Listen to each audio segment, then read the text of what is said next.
Hi, good evening. Am I audible? Okay, okay, good. Good evening. So we'll wait for one more minute and then we'll start, okay?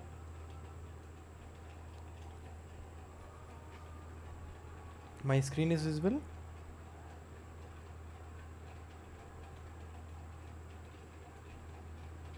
Okay. Is there any doubt from last class?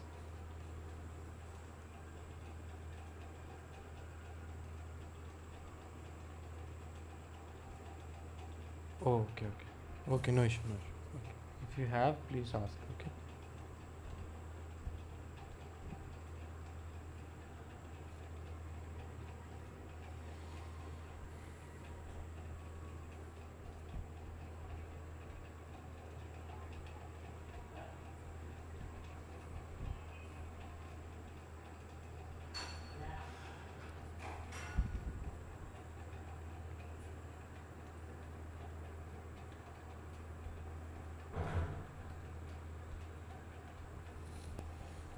Okay, I think we shall start. We'll see somebody joins in middle. Okay.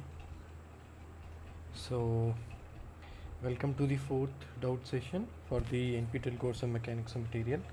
So today's topic on which I have taken question is on deformation field and some of the computations.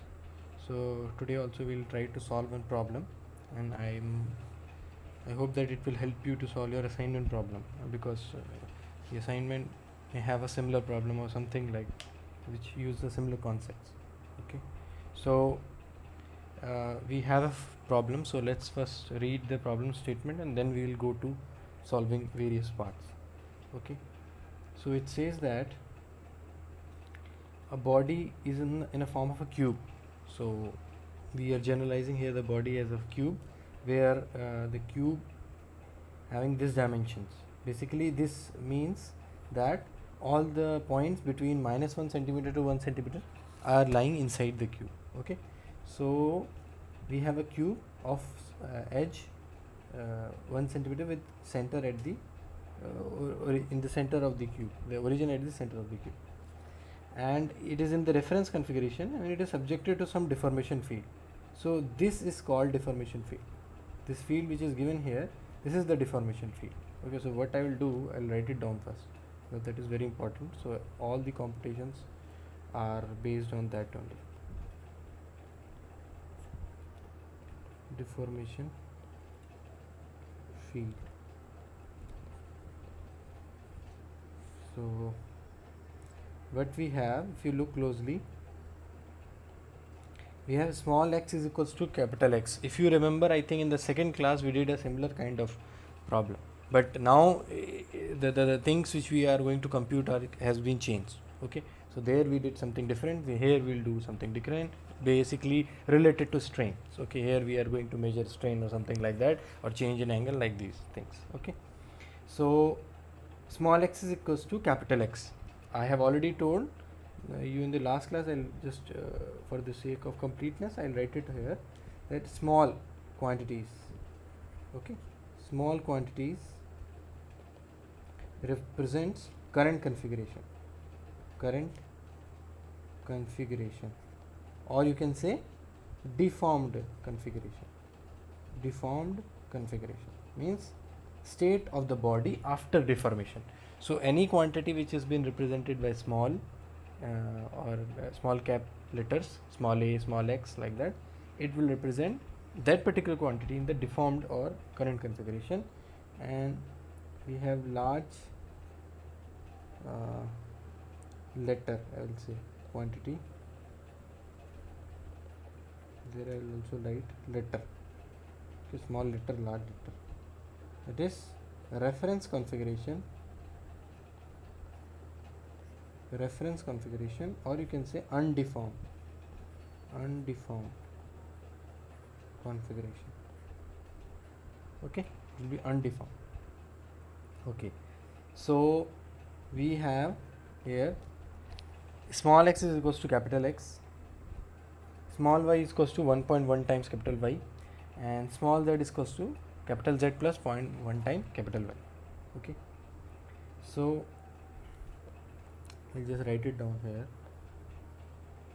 We have small x is equals to capital X, small y is equals to 1.1 times capital Y, and small z I'll represent like this to differentiate.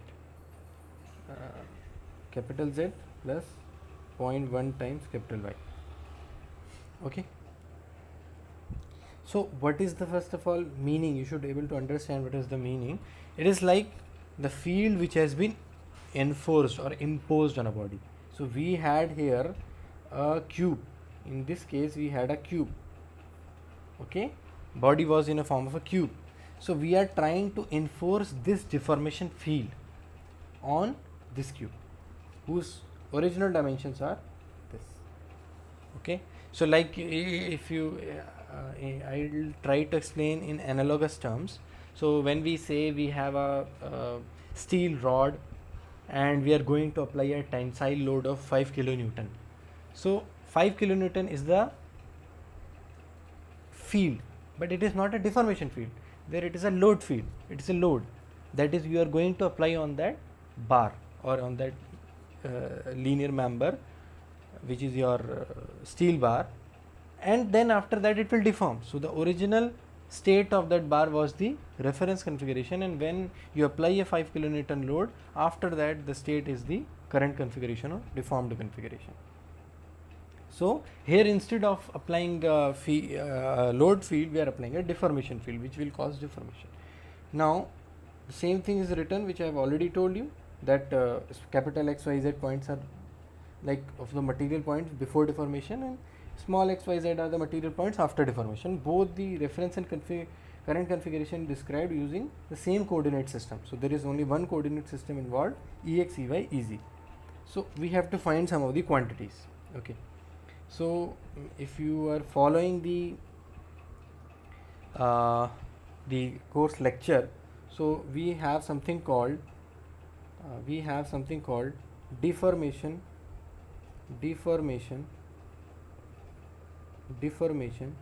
gradient. We have something called deformation gradient, which is represented by capital F, and I am putting two underscores in it, which means it is a tensor quantity. It is a tensor quantity. Okay, so how it is defined? First of all, so it is defined as capital F is equals to dou small x divided by dou capital X or cap X. Okay, and what it represents, I mean what is the meaning of it? So I'll try to explain you what is the meaning of this deformation gradient.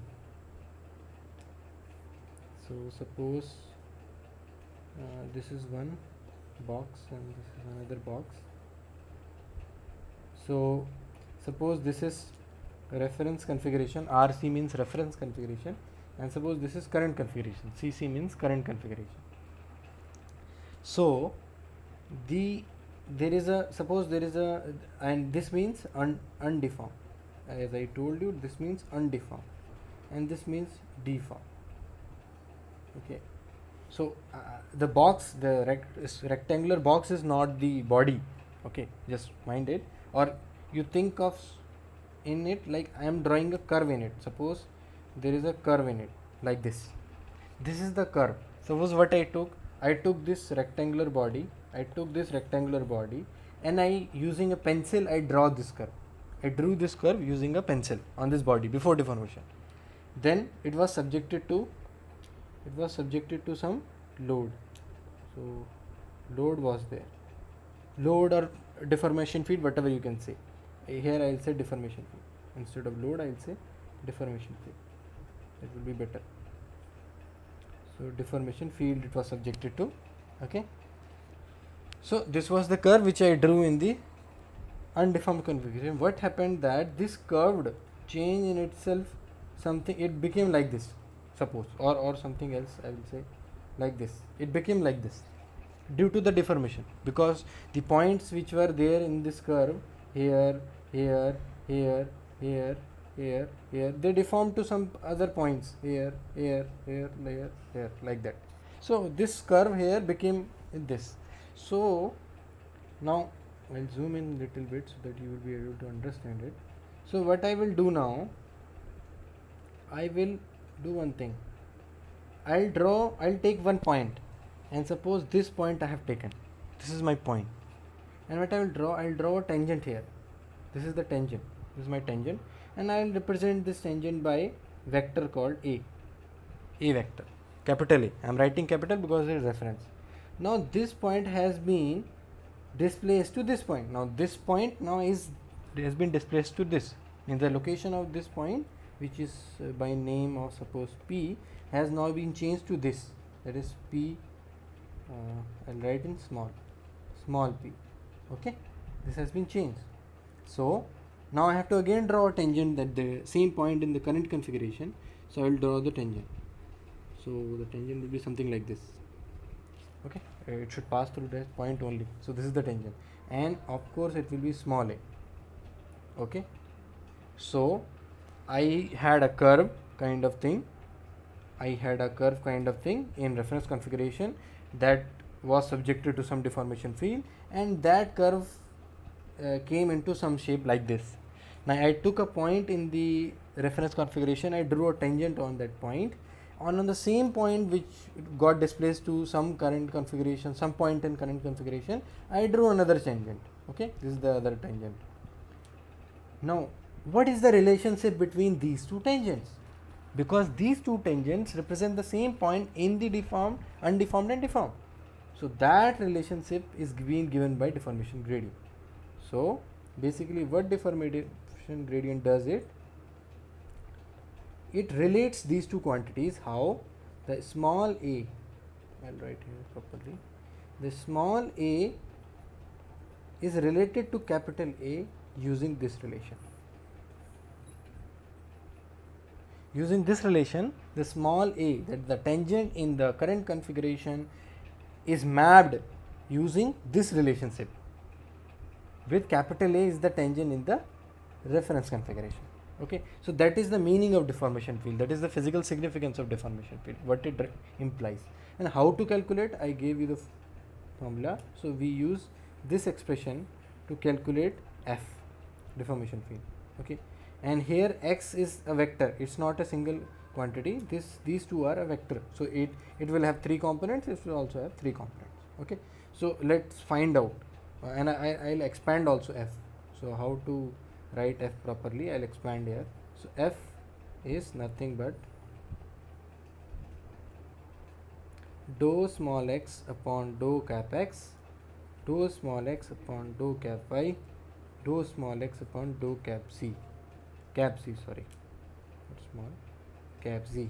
Similarly, the second row will be dou small y upon dou cap x, dou small y upon dou cap y, dou small y upon dou cap z. Similarly, dou small z upon dou cap x, dou small z upon dou cap y, dou small z upon dou cap z. Okay, now it is very easy to find because we know the expression, very easy to find. Just take derivative, okay, on both sides of the equal to, here, that's all. So okay, I'll write it here. So my expression comes, it will be 1 0 0, it will be 0 1.1 0, it will be 0 0.1 1. If you look properly, you will understand. See, it has only this, first is having only x in right side, so only x will have the component, that is this. The second is having only for y, so only y will have non-zero component, and the third is having for y and z, so y and z will be there. Okay, so we got F. This is called deformation gradient. Now there is some quantity is being defined. I am not going into derivation because you can look the derivation in the lecture itself, but there is some quantity which is very helpful in evaluating various strain measures or relating various quantities like change in length in the current and reference configuration, change in angle, those quantities you can find using another quantity which is called right Cauchy green deformation tensor. The quantity name is right Cauchy green deformation tensor. It is represented by capital C. Okay, so if you look properly, what is our first question? It is asking that only the CYY component of the right Cauchy green deformation tensor. It is asking for a particular component of C. Okay, now how to compute C? So C is related with F and it is given by F transpose F. C is related with F and it is computed by F transpose F. How this expression comes, it is there in the lecture, you can find it very easily.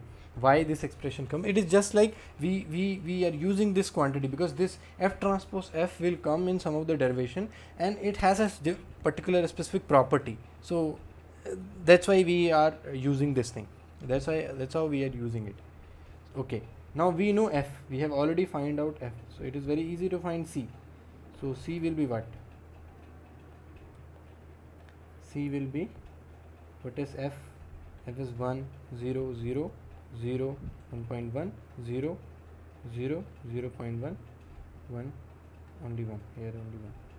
Okay, and next I have to multiply the same matrix with the transpose. So 1, 0, 0, rows becomes column. Here it will be 0, 0, 1.1, diagonal elements will remain same, 1.0, here it will be 0.1, it will be 0. I should write this properly.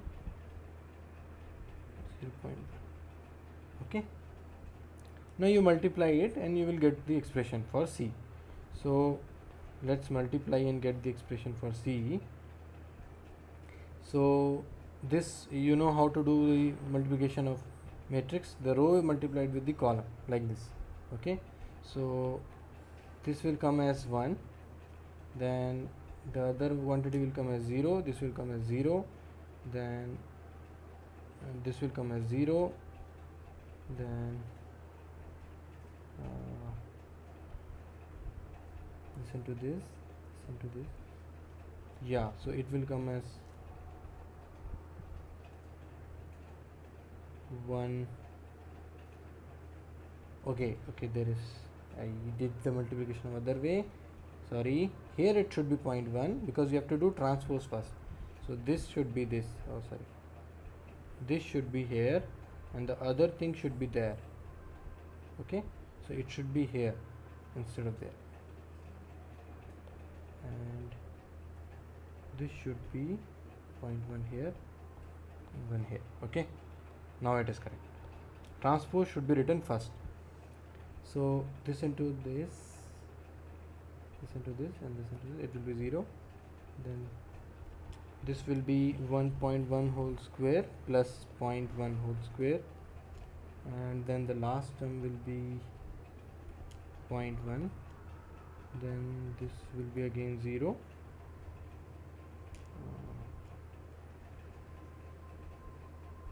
This will be 0.1 and this will be 1.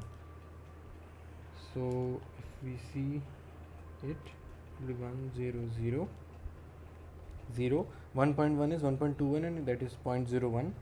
So 1.22 and this is 0.1, this is 0, 0.1, 1. So if you see, this matrix will be always symmetric. You can see it is symmetric. Symmetric means the elements on one or the other side of the diagonal are same, they are same, or the transpose of this matrix will be the matrix itself. Okay, so C transpose is C only. Okay, so this is this. Now it is, the question is being asked, what is the CYY component? It is being asked what is the CYY, CYZ and CZZ. So first three parts are CYY, CYZ and CZZ. So we have the answers. So this is our CYY. So we will write CYY component is 1.22. CYZ, what is YZ? this is yz. Cyz component is 0.1 and czz, this is czz. So cz component is 1. Okay, so we have identified all the three components, cyy, czz and cyc, and they have some significance. So here the diagonal components, these are significant as they are related to the strain or deformation in the ex, ey and ez direction. These diagonal components, this one and this one, they are related, or they give information to us about the deformation in the ex, ey, ez, or the principal directions. It gives the information about the strain or deformation in the principal directions. Okay, so now what is the next part? It has been asked. So the next part is the EYZ component of the linearized strain. So how to find linearized strain? First of all, what is the fourth part? Right here. These are all three: first, second, and third. We have done all three. This is the fourth part. So linearized strain. Okay. So how we define linearized strain? So basically, we have a term called, first of all, we will define that term. We have a term called stretch ratio. Stretch ratio. What is stretch ratio? It is nothing but length in the current configuration divided by length in the reference configuration. It is just the ratio of length in current configuration, or change in length in current configuration, divided by change in length in reference configuration. And this expression is given as C A dotted with A. Now what is A? C, I have already told you what is C. What is A? A is some direction, that is the direction in which we need to find the stretch ratio. So here I will write stretch ratio, and it is represented by lambda A. A is the direction, in which direction you want to find. Okay, it will be a vector. So in which direction you want to find the stretch ratio, that is this. So from this you know that a measure of strain we find is, that is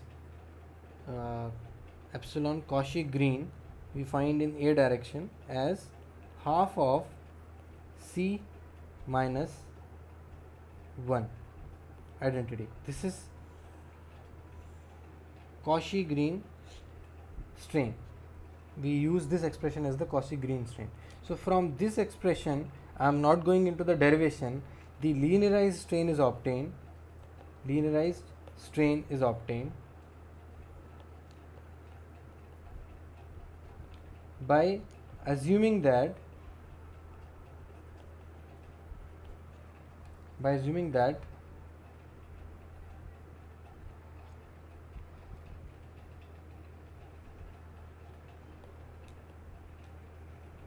displacement gradient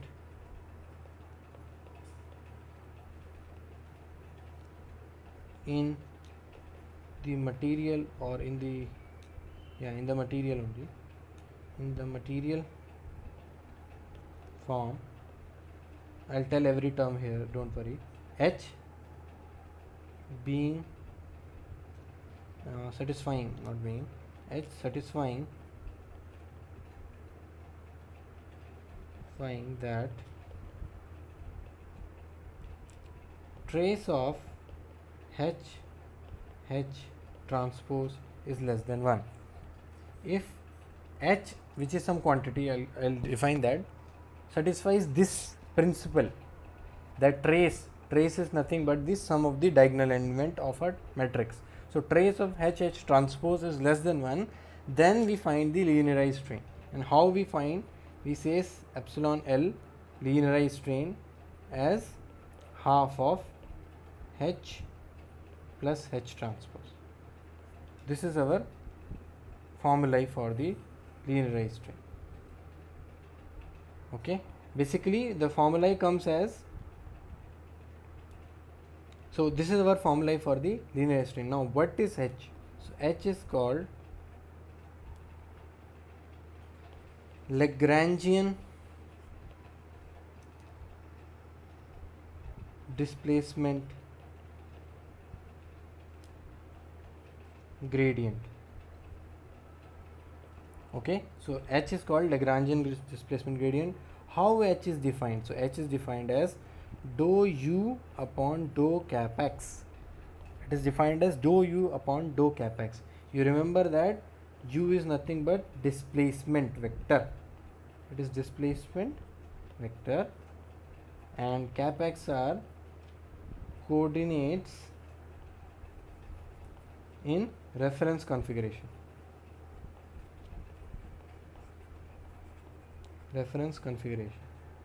Okay, so as you remember that in the first class I told you displacement is written as nothing but small x minus cap x.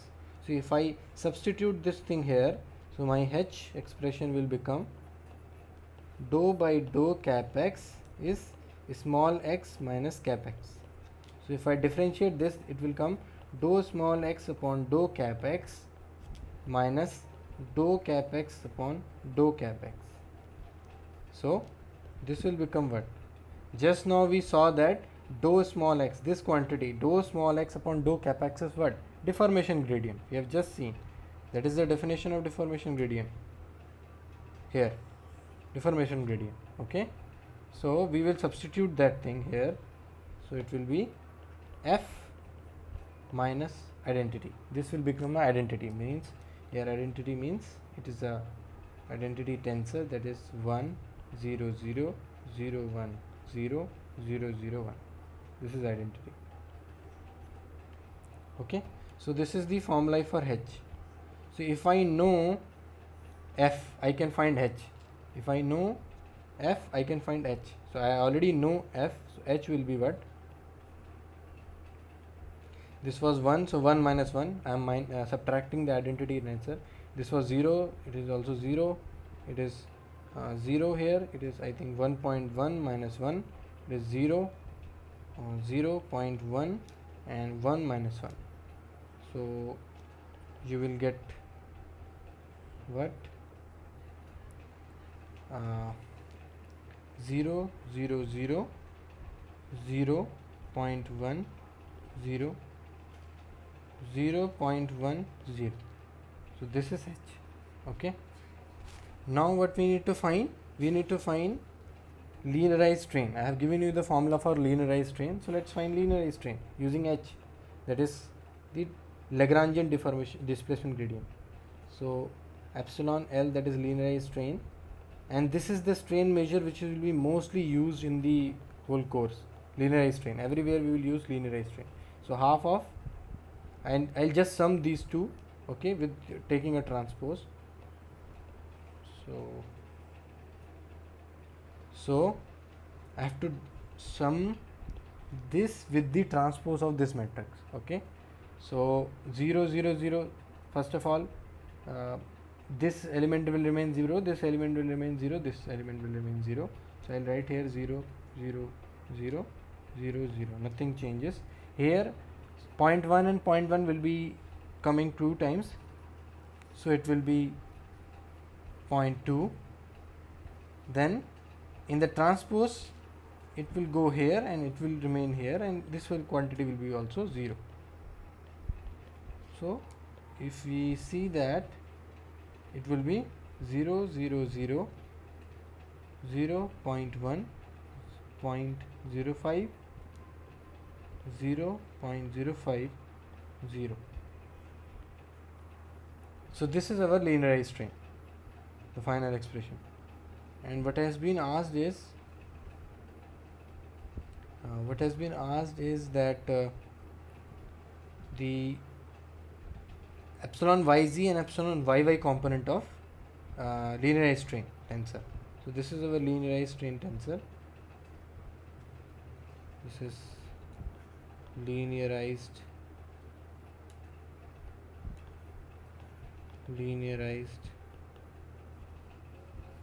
strain tensor.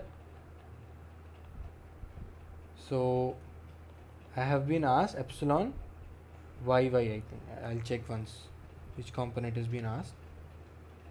Yeah, so yy and yz, it has been asked yz and yy, two components have been asked. So I'll write first yy component. So which one will be yy? This one will be yy. Okay, so epsilon yy is 0.1, and epsilon yz component, which will be which one? This is epsilon yz component, so it is 0.05. Okay, so yeah, so now we have found part number 4 and I think 5. We have found the components which have been asked. So part number 4 and 5 we have done. Now the next part is 6th part, the stretch ratio. It is saying the stretch ratio of a line initially oriented along EY direction of length 1 mm located at this point, computed exactly using the Cauchy grain deformation tensor. So just now, as you may see, I have given you the way to find the stretch ratio. This is the way to find the stretch ratio of a vector which is oriented along any particular direction. So that is, the line is oriented along EY direction. So I will write here, this is part 4 and part 5. I am doing part 6. So stretch ratio, that is lambda a is the direction in which you want to find, is square root of c a dotted with a. That is the stretch ratio. Okay, and I told you what is the stretch ratio? Change in length in the current configuration divided by change in length in the reference configuration. Don't mistake stretch ratio with the strain. It is not strain. Okay, although it is also a non-dimensional quantity, it doesn't have any dimension, but it is not. Okay, so we know what is a vector. It is given, that is 0 1 0, that is the vector given. Okay, in the question itself it is given that, if you see in the part 6, the stretch ratio of a line initially oriented along EY. Initially oriented means the capital A quantity is given. Okay, so it is already oriented along EY direction. Okay, so I will find the stretch ratio. So lambda a is nothing but c. What is c? I'll do the square root later. First I will find this quantity. I'll do the square root later. I'll find this quantity. Okay, so I have just given you the value of c. Yeah, here. So 1 1.22, 0.1 0.11, this is the c. So 1 0 0 0 1.22 0.1 0 0.1, I think 1. This multiplied with a vector 0 1 0, and after that we will dot it with a vector, same vector 0 1 0. Okay, why 0 1 0? Because a is given, this is a, this is EY is given, that is y. That is why y component is 1, rest are 0. So first we multiply this matrix with the vector. So this multiplied with this. Okay, so it will be this into this, it will be 0 here, it will be I think 1.22 here, and it will be again 0 here, and with dot product with 0 1 0, so it will be 1.22. Okay, so what it gives you, it is giving you this quantity. If you look closely, this value is nothing but what is the value? CYY.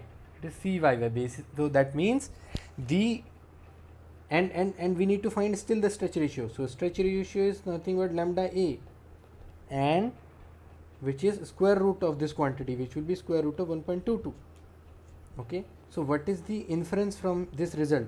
This result shows very important inference, that is the CYY component is nothing but square of the stretch ratio in the y direction. Similarly, this is nothing but the square of the stretch ratio in the x direction. Similarly, this is nothing but the square of the stretch ratio in the z direction. So that is a very important inference. Okay, so the diagonal elements gives the square of the stretch ratio in the respective directions x, y, z. Okay, so we found the quantity, that is part 6 we found the stretch ratio. that is the square root of 1.22. You can do the calculation. Then it says the engineering strain of a line initially oriented along EY direction of length 1 mm same direction located at same point computed using linearized strain tensor. Okay, so there are two ways. One way I will show you another way of doing finding engineering strain.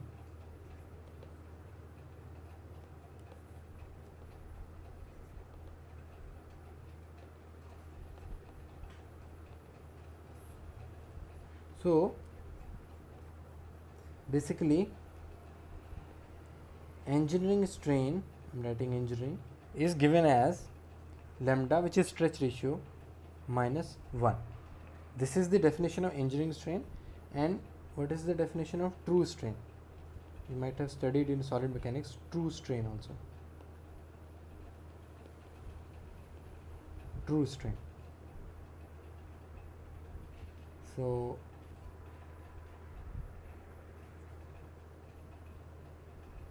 true strain is given as true strain minus 1 upon lambda. This is the expression for true strain. This is the expression for engineering strain. So we need to find engineering strain. So epsilon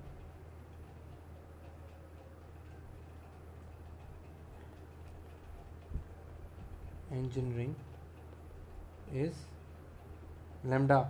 So lambda in same direction, we just found the value of lambda in same direction is square root of 1.22. So square root of 1.22 minus 1. This is the value of lambda in this is the value of lambda in this quantity is the value of lambda in EY direction, and I have to just subtract minus 1 because you may understand, like you may get an idea how it is engineering strain or how it is becoming strain when I am subtracting minus 1. So what is the definition which the crude definition which we have gone through of strain, which are generally found in textbook, is means it is change in length upon original length. That is the definition, change in length upon original length. This is the definition being used very commonly. So I told you what is lambda. Lambda is delta L upon delta capital L, which is the ratio of two lengths in current and reference. If I subtract this 1 from this, what I will get? I will get delta small l minus delta capital L upon delta capital L. And this is something which is change in length.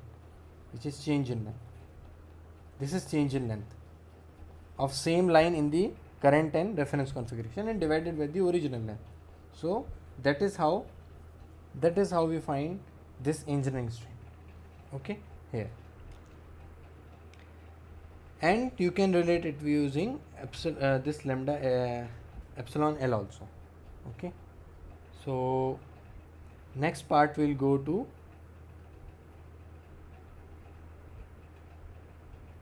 then 8th part is the stretch ratio of a line initially oriented. So the different orientation of line is given and we have to find using Cauchy ring. So let's find out that also. So in part 8 we have our A vector as 1 by root 2 0 1 1. Okay, EY and EZ components are there. So we have to find lambda A, which is square root of C A dotted with A. Okay, so we just know what is the expression for C. I am just finding the square root term. So it is 1 0 0 0 1.22. Here I think 0.1 0 0.1 1. This I am multiplying the square root 1 upon square root 1 upon root 2 up front. So 0 1 1, and there will be 2. One more square root term will be there. Sorry. one more square root 2 term will be there, which will be here, and it will be 0 1 1. There is a dot product in between. So if we see, we can write this and this as 1 by 2. So I will write that as 1 by 2. Now I will do the multiplication. Okay, now I will do the multiplication of the matrix with the vector. So first will become 0, then it will become 1.22, then it will become 0.1, and then dotted with same 0 1 1.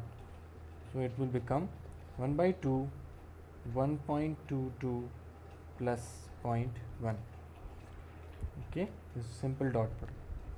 So it will be 1.32 divided by 2. Okay, so it will be 0.66. So that is the lambda a in the direction a, which is nothing but 1 by square root of ey plus ez. Okay, 0.66 in this direction, and that too not lambda a, that is the square root term. So square root of this thing, 0.66, square root of this thing. Okay, and you can see one more observation was there. If you can see that the square root of this quantity will be always greater than 1, that means this quantity will be greater than 0. This means that it is a tensile strain, because it is being greater than 0, means it has been elongating. The member or the cube or whatever the line segment in the direction ey is elongating. So this quantity is coming greater than 0. That means it is in tension, it is elongating. Okay, let's find the next part. The next part is so we have found the stretch ratio in this direction. Now it has been asked to find the what? To find the engineering strain. We know what is the formula is of engineering strain. Let's find the engineering strain. So part 9 is engineering strain. So epsilon engineering in direction A is lambda A minus 1. So we know lambda A is 0.66 square root minus 1. Now you know that this quantity will be less than 1. Square root of this quantity will be less than 1. That means it is less than 0. That means in this direction A, the engineering strain is negative. It is a compressive thing. It is compressing there. Okay. Coming to the next question, next part. So now the deformed angle between two lines initially line elements initially oriented along EY and EZ directions at this point computed exactly using Cauchy-Green deformation tensor. Okay, so in the first class itself I told you how to find the angle between two line segments or two basically vectors. So what was that? So if suppose I have one vector a1 and another vector a2, so what is dot of a1 and a2? It is norm of a1, norm of a2, cos of theta, where theta is the angle between a1 and a2. Theta is the angle between a1 and a2. Okay, this is theta. So what will be the theta value if I want to find theta, which is in reference configuration? There is no loading there and deformed. It will be a1 dotted with a2 divided by a1 norm, a2 norm. Norm means the length basically, and cos inverse of this, cos inverse of this quantity. This is theta r, or angle between a1 and a2 in reference configuration. No, but this we don't need. We already know what is the angle between E. Now our A1 is EY and A2 is EZ. So if you put EY in EZ, you know EY dotted with EZ is 0. So cos inverse of 0 will be 90 degree. We already know that Y direction and Z direction are 90 degree inclined. The interesting part is we need to find what happens after deformation. What is happening in deformation, that we need to find. So the formula to get that, basically what we do, as I told you, small a1 will be what? The line segment, same this line segment in the current configuration, and small a2 will be this line segment in the reference configuration. Okay, so basically a1 is written, I told you, f times capital A1, and a2 is represented as f times capital A2. This I have told you just now. So what I just need to put those quantities there. So theta c, that is angle in current configuration, cos inverse, here it will be f a1 dotted with f a2 divided by, it will be norm of f a1 and norm of f a2. Okay, just I am replacing, because this cos inverse will be in terms of small values, small a1 and small a2. I'll write here, should not get confused. So basically theta c expression will be something like, this: cos inverse of a1 dotted with a2 divided by norm of a1 into norm a2. So I am just doing nothing but replacing small quantities with capital quantities. So if you do some manipulation, I am not going into detail, if you do some manipulation, this formula comes out to be cos inverse c a dotted with a1 dotted with a2 divided by square root of c a1 dotted with a1 into square root of c a2 dotted with a2. Okay, so this is the final expression for theta c. Now we know various quantities. So let's find first numerator. I'll find numerator. So c is what? C is 1, 0, 0, 0, 1.22, 0.1, 0, 0.1, 1, and a1 is what? EY, so it is 0, 1, 0, and what is a2? It is EZ, 0, 0, 1.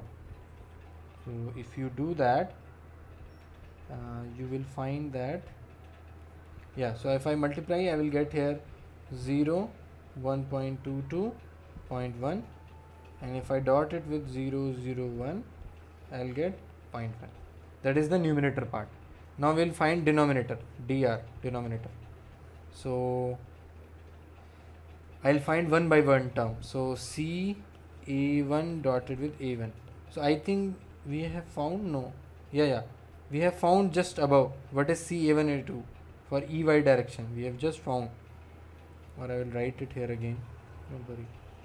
1, 0, 0, 0, 1.22, 0.1, 0, 0.1, 1. That is dotted, this is 0, 1, 0. A1 is EY, dotted 0, 1, 0. So if you see, it will be 1.22. Okay, I am directly writing. And another term is C A2 dot A2. So 1, 0, 0, 0, 1.22, 0.1, 0, 0.11. So this type of question you will find, I am pretty sure you will find in the assignments. There will be some questions like this in the assignments. So if you see, so this will come as, I think, 1, if I am not wrong, it will come as 1. Okay, now we have to use the square root quantities of that. So our final expression for theta c will be cos inverse. Now what is numerator? Numerator is 0.1, so it will be 0.1 divided by square root of 1.22. I will write in 1 square root.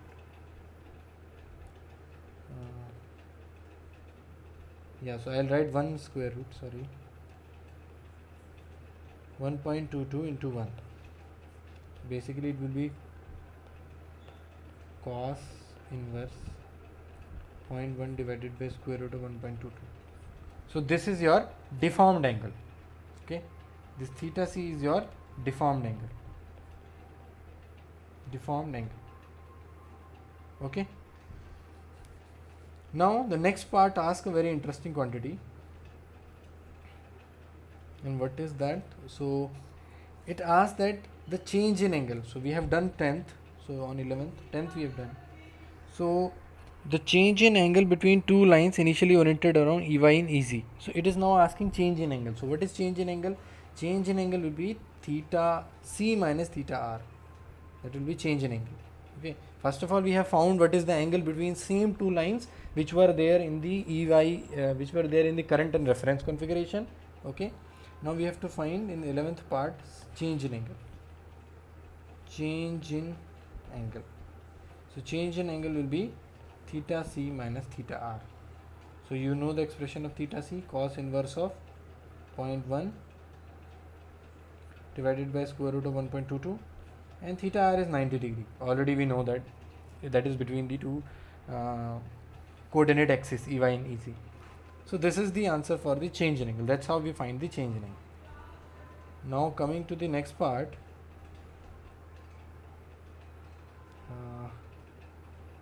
So again it is asking the deformed angle between two lines initially oriented at EY and EY plus EZ by root 2. Okay, and again the change in angle.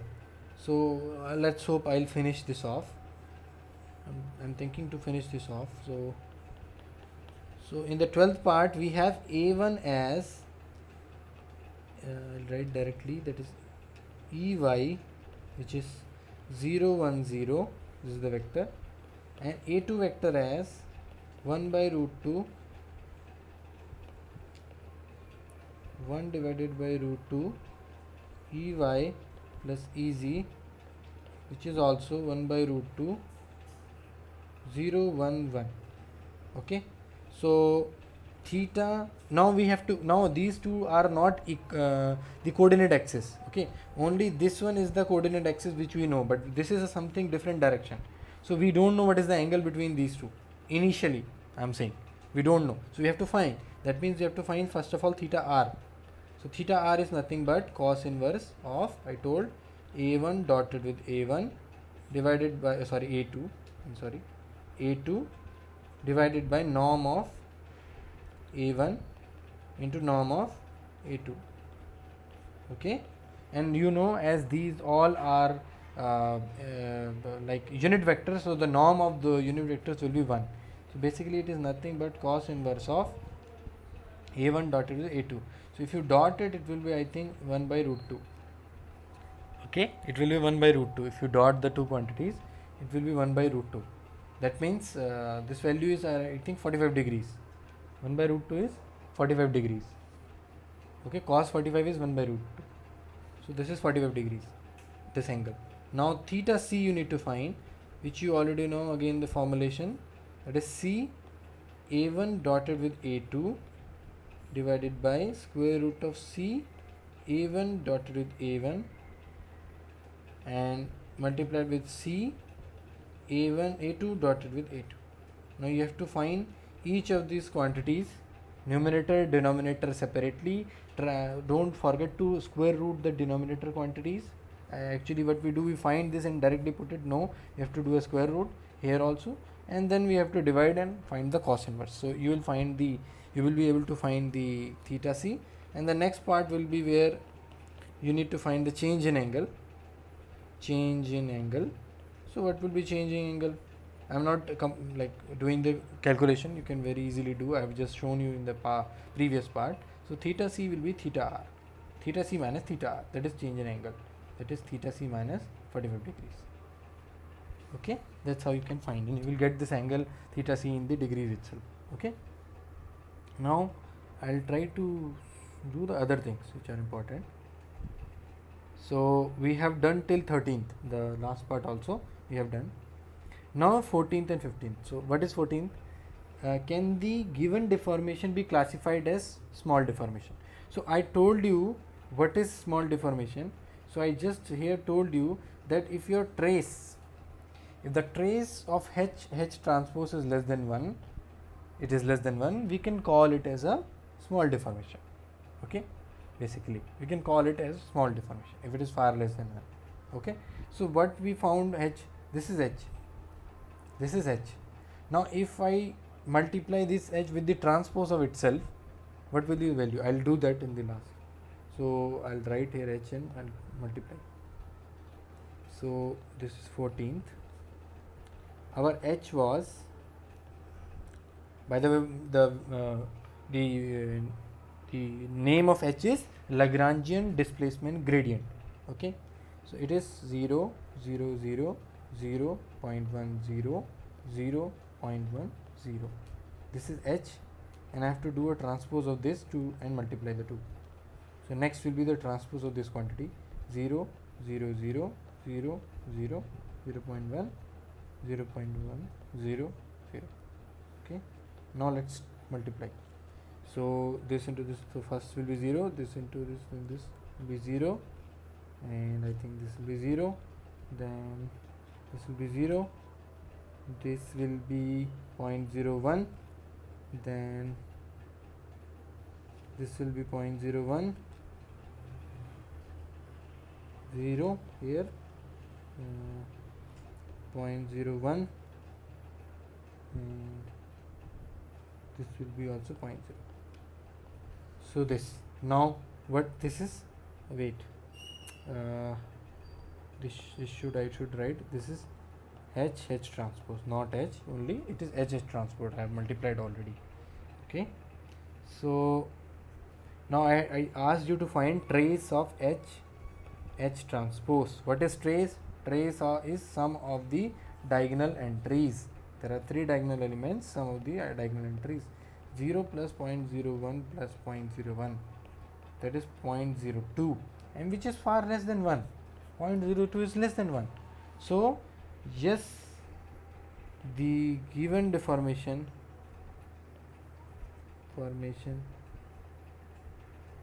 field can be assumed as small deformation, because trace of h transpose is less than 1, we can say that it is a small deformation. Okay, coming to the last part of the question.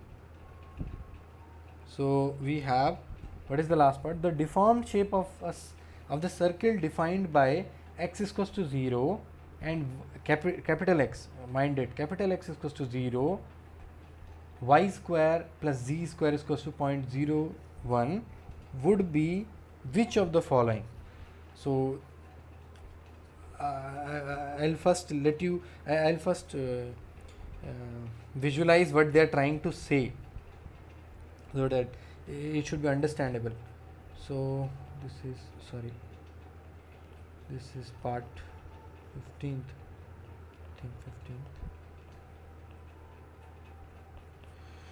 So they are saying that there is some circle which with equation as this. This is a circle with equation this. So basically what I drew earlier also I'll draw here again. Some plane is there which is basically not here, I'll draw it here. Okay, so this is suppose YZ plane, take it as YZ plane, and this is also YZ plane, but this is undeformed, and this is deformed. Why I am saying YZ, I'll tell you just now.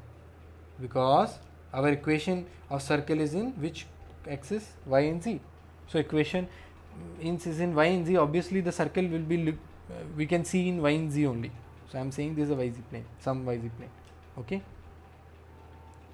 Or basically it's an X plane. Okay, with Y and Z axes. Okay. So what I will do that. So basically I'll draw the equation of this circle here, because these are represented by capital quantities. That means this circle is in undeformed configuration. So this circle will be something like this. Now the question is, after the deformation field, after the deformation, what kind of figure it will become? The question is, after the deformation, what kind of figure it will become?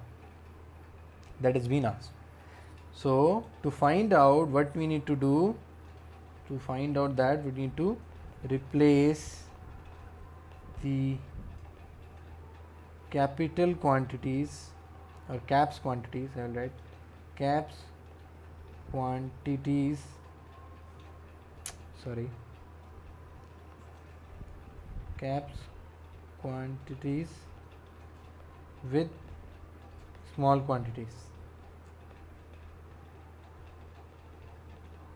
So we initially we were given that our small x is similar to capital X. Not I will write this way. Small x is capital X. So what we will do, we can write instead of capital small. Then we had small y equal to 1.1 times capital Y. So from here we will get that small x, capital X is small x, same. From here capital Y is small y divided by 1.1. And the third was small z is capital Z plus 0.1 capital Y.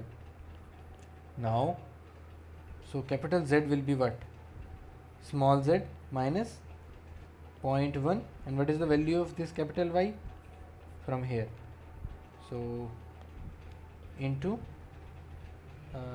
small y divided by 1.1. So it will be something like small z minus y upon 11. It will be capital Z. Okay. So we have these three expressions. Nothing we have to do. We have to put these all three expressions in the equation of circle, which is given above. We have to just put these equation, these values of small capital X, capital Y, and capital Z in this equation given here in this equation. So what we will get?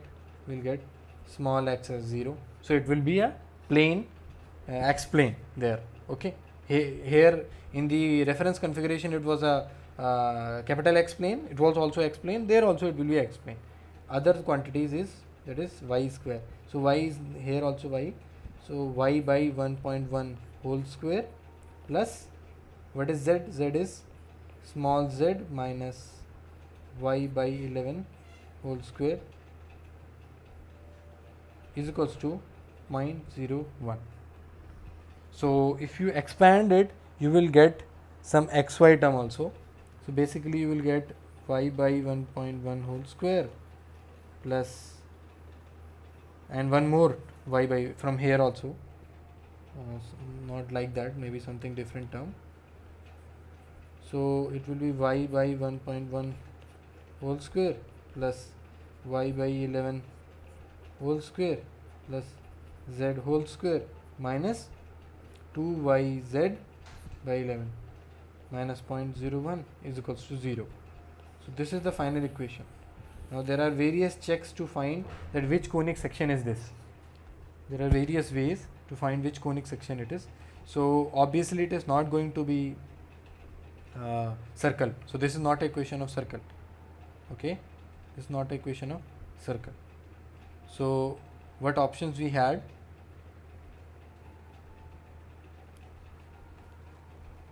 So we had circle, ellipse, parabola, or hyperbola. Circle, ellipse, parabola, hyperbola. So obviously option A it won't be. It could be either ellipse, it could be either parabola, or it could be either hyperbola. So there is a way to find the which quantity it is. It is been to like given in the conic sections. So we have something called, this equation we can compare with ax square, or in the similar manner if I write, so you can compare, sorry,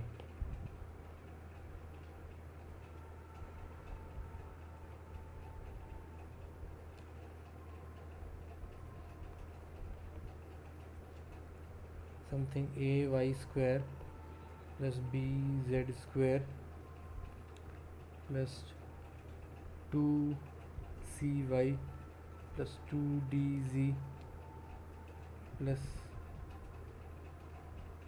some h, no e, I think e yz minus r is equals to 0, like that.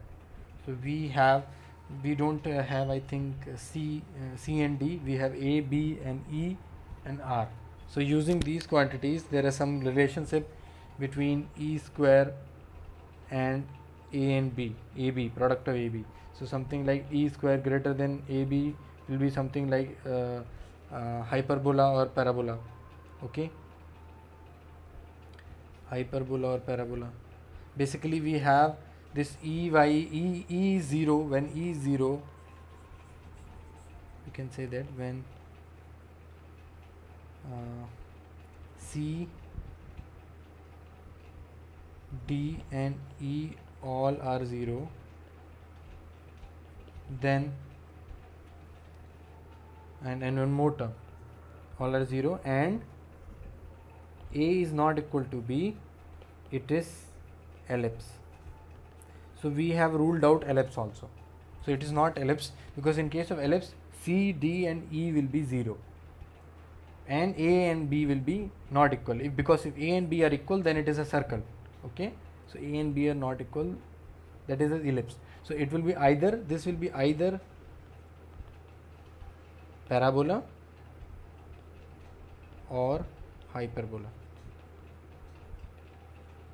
Okay, so the circle will become either parabola or hyperbola, like that. Okay, so that is how we have to solve for this. So is there any doubt in this?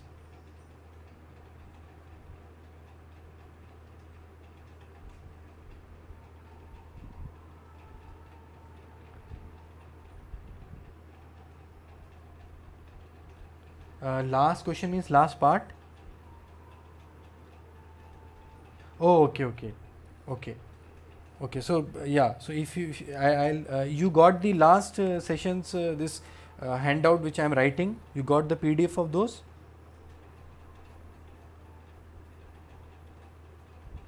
Okay, but I was uploading it. So okay, but you are be able to access the video.